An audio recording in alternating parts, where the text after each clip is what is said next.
Hi guys, welcome back to my channel. I always clap. Why do I always clap?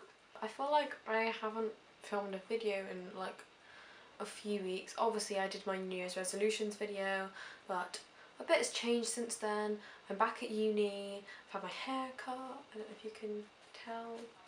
It looks shorter when it's curled. Back at uni, I literally started back properly today, my lecture started today. That's kind of it. I've got my new filming setup with the lights, I've got my microphone on, it's all very exciting. And I'm back to using my old camera, my old Nikon. Today's video I'm just going to do a kind of overview of the first semester of my first year at university. I go to the University of Gloucestershire. I get quite a lot of questions about that, so I'm just going to kind of do a run through of how it's been. Some of the events are not a reflection on the university and more to do with the people that live here. It'll make sense once I properly explain it. Right, so I'm just going to kind of run through the order of my first semester and like what happened. So obviously it started off with freshers, moving in was fine. I've already done obviously a review of my first 2 weeks at uni, so that's kind of in that video. Freshers was really fun, I made loads of friends and kind of tried to meet as many people as I could. Obviously moving in, it was weird, but I quite quickly got used to it because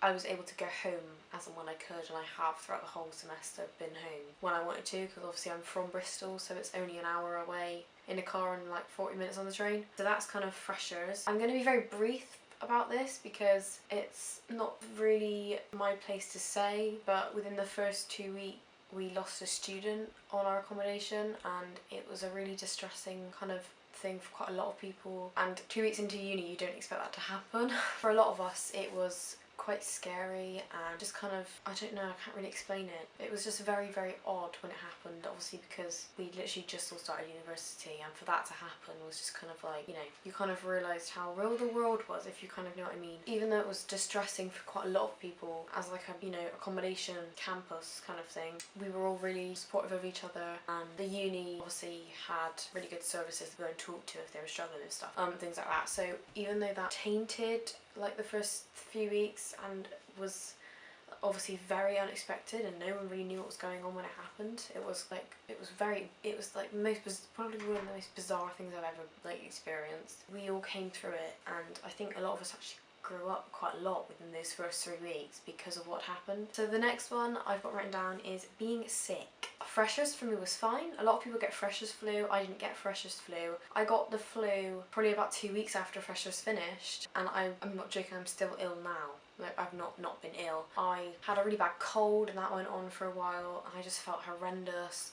I like FaceTime my mum crying because I felt so ill, and obviously I was like, don't come and get me, I need to get over the fact that I'm ill away from home, and I need to get used to being ill away from home and coping myself. The cold went, and then I got a cough, and it hasn't gone. I still have the cough. Yeah, I had this cough for like 2 weeks.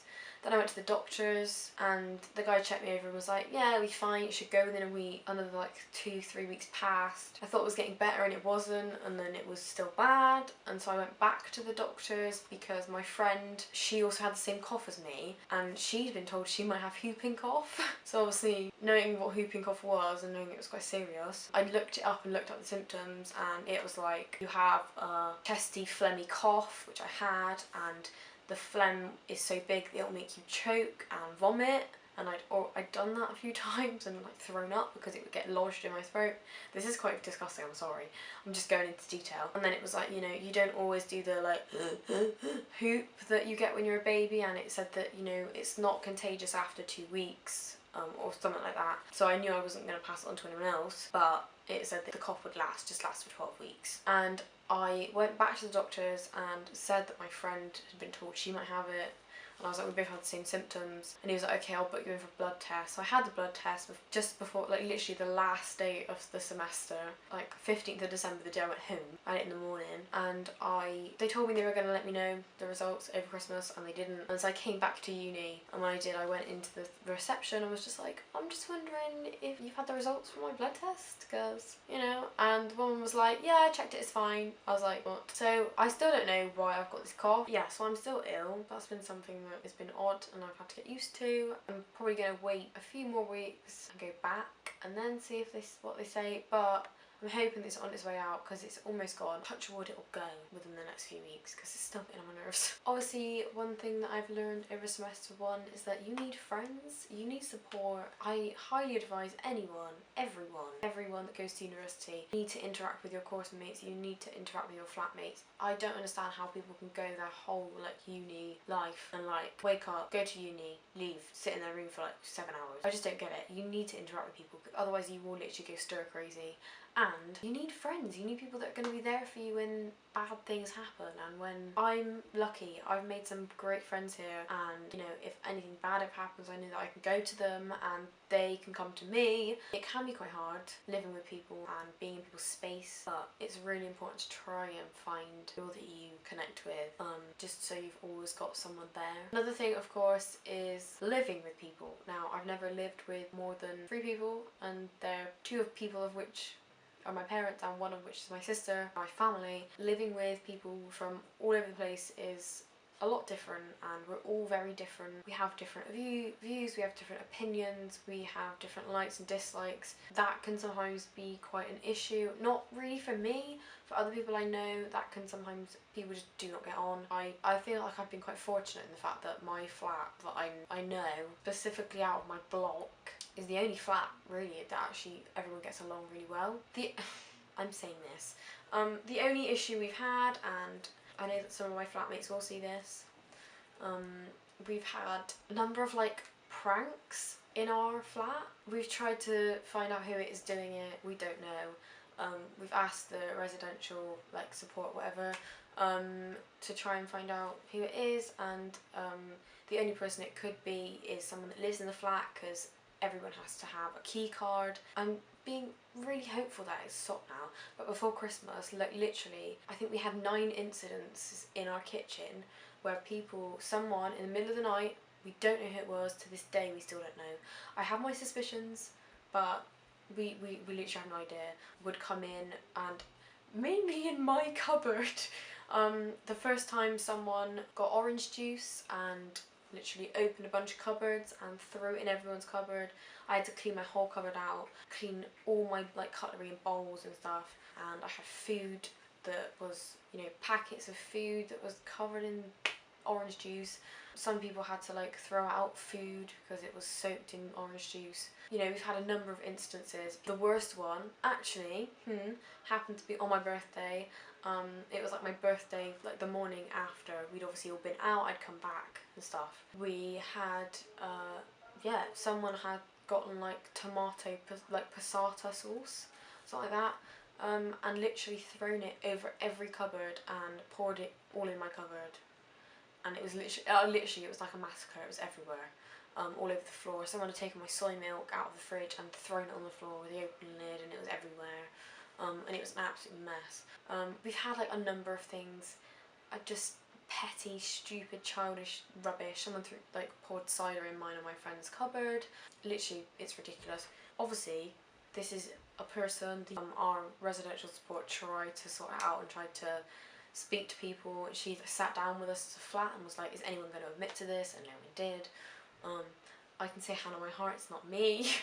Why would I throw orange juice and tomato sauce in my own cupboard and soak all my stuff and then have to clean it up? Fingers crossed it won't happen again.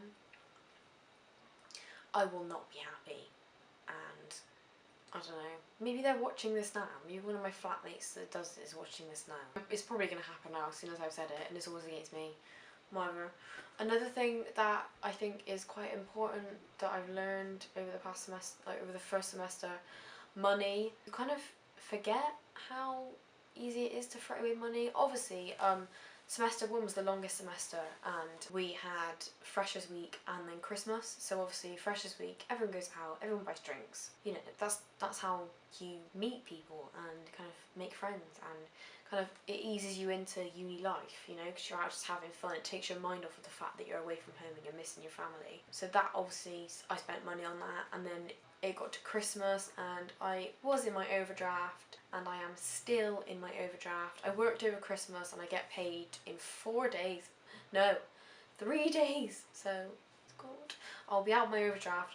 But I got into my overdraft quite a lot. I got £800 in my overdraft because Christmas cost a lot of money and I have to live. It just had to happen. I'm getting myself out of it because I got my student loan paid in and I've obviously earned money over Christmas. But yeah, this month, this term, I'm going to be a lot more frugal with my money. I'm not going to be buying stupid stuff I don't need, you know. I'm going to be saving up any cash that I get given or whatever. Yeah, money is very important and don't be scared to ask for help from your family. I also obviously had to pay a deposit for my house for next year, so that took quite a lot of the money out. Yeah, there's no need to be like stressing massively about money. So another point that I want to mention, I'm not going to mention the people involved. I'm not really going to mention the situation because it was shit and quite mean. We had a period of time before Christmas when there was a lot of bullying going around and the word bullying being thrown around about people that hadn't done anything wrong. It was just a really crap situation and I somehow got dragged into it by people like making fun of me and I know that people make fun of my YouTube. I'm not an idiot, I know that they do. I've not seen what they've said about it and I don't want to say memes, but I know that they exist, I know that people have them. I don't want to know. Like, I'm not gonna lie, jokes on them. If they're watching my videos and screenshotting it and then drawing weird shit on my face, I'm making money from that, so you're literally giving me money. You're idiots. That was when I needed friends most and I was there for my friends most when they were also being not targeted, but it was a very odd situation and I might go into more detail one day, but currently I don't think I really can because people might come at me. That was kind of a bit of a shitty end to the first term. It can't be helped. It wasn't the uni's fault or anything. We spoke to the residential support about it and basically told them the whole story about what happened. And yeah, so it's a bit of a crap situation and it kind of has been like forgotten about now. I'm hoping nothing is ever going to happen again. But yeah, it kind of put a bitter end to just before Christmas and it was on my birthday when everything kind of went to shit. So yeah, I thought my 19th went great and then it was bad. People just shouldn't bully. I don't understand why people throw the word bullying around when really you're the bully yourself. Do you know what I mean? I don't understand why people feel the need to just be horrible to other people about nothing when they've done nothing wrong and come at me for nothing. I think that's behind me now. I'm over it. I don't interact with the people that, you know, are horrible. I stay well away, even if they do live where I live. That is part of the reason why in my resolutions video I was like, I'm not dealing with any crappy business this year. Anyone that's horrible to me, you can go. That's why. I've written down here, my mum told me to write this. She was like, you think you've entered a world of grown-ups, but really there are still childish mean comments and petty pranks that ruin things you have spent money on. Obviously that's about the pranks, but you know, I'm an adult, I'm 19. You know, I'm at university and yet there are still people that act like they're fine. I would just say if anyone else experiences this kind of thing, speak to someone, make sure you have a good group of friends around you. My friends are absolutely amazing and I love them to bits. I wouldn't have coped with any of this rubbish without them, and you know, we've all looked after each other and looked out for each other, and that was part of the reason why we managed to make it to Christmas. Right, so that is everything that I have dealt with in semester 1 of my first year of university. Obviously it's been a bit of a whirlwind, it's been crazy, it's been like absolutely mad. And a lot of stuff has happened, things I can and can't control. You know, of course, I don't want anyone to be put off from university by what I said and my experience of semester 1. I've had an absolutely amazing time semester 1. It has been brilliant and semester 2 is already off to a really good start. I hope you enjoyed the video, guys. Don't forget to give it a thumbs up if you did, and you can subscribe down below to see more of my videos. I've got quite a few planned. I'm trying to get back into the swing of it now. New year, new plan, more videos, woo. Why is everyone always outside? This actually gets on my nerves. Shut up! I really should start just filming this at like night, because everyone will be in bed. I might just get up at like 3 o'clock in the morning to film a video because I cannot deal with this. Please. But yeah, I hope you enjoyed the video. Don't forget to give it a thumbs up if you did, and subscribe, and I will see you in my next one. Also, actually, side note, how cute is my laptop now? It's not finished, but it will be, and it's well cute. I'm loving it.